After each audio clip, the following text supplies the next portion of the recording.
लोकशाहीचा बुलंद आवाज, रिपब्लिकन वार्ता महाराष्ट्र। शिरूर अनंतपाळ तालुक्यातील साकोळ येथील जिल्हा परिषद कन्या शाळेत 79वा स्वातंत्र्य दिन अनोख्या पद्धतीने पार पडला। शाळेच्या मैदानावर गुडघाभर पाणी साचल्यामुळे ध्वजारोहण आणि राष्ट्रगीत विद्यार्थिनींना वरांड्यात उभे राहून करावे लागले। प्रभारी मुख्याध्यापक पंडित बिराजदार आणि शालेय समितीचे अध्यक्ष अमर भुरे यांच्या हस्ते डॉक्टर बाबासाहेब आंबेडकर आणि महात्मा गांधी यांच्या प्रतिमेचे पूजन करून ध्वजारोहण करण्यात आले। मात्र शाळेच्या मैदानावर पाणी साचल्याने विद्यार्थिनी, नागरिक आणि समिती सदस्य यांना मोठा त्रास सहन करावा लागला। या पार्श्वभूमीवर उपस्थित मान्यवर आणि ग्रामस्थांनी जिल्हा परिषदेचा निधी योग्य पद्धतीने खर्च होतो का, कामाची गुणवत्ता तपासली जाते का आणि ग्रामपंचायतीने या समस्येकडे दुर्लक्ष का केले, असे गंभीर प्रश्न उपस्थित केले। यापुढे अशी वेळ येऊ नये यासाठी संबंधित विभागाने तातडीने लक्ष घालावे अशी मागणी करण्यात आली आहे।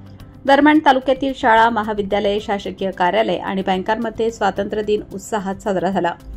अनेक ठिकाणी ग्रामपंचायत व शाळांच्या वतीने निवृत्त सैनिकांचा सत्कारही करण्यात आला।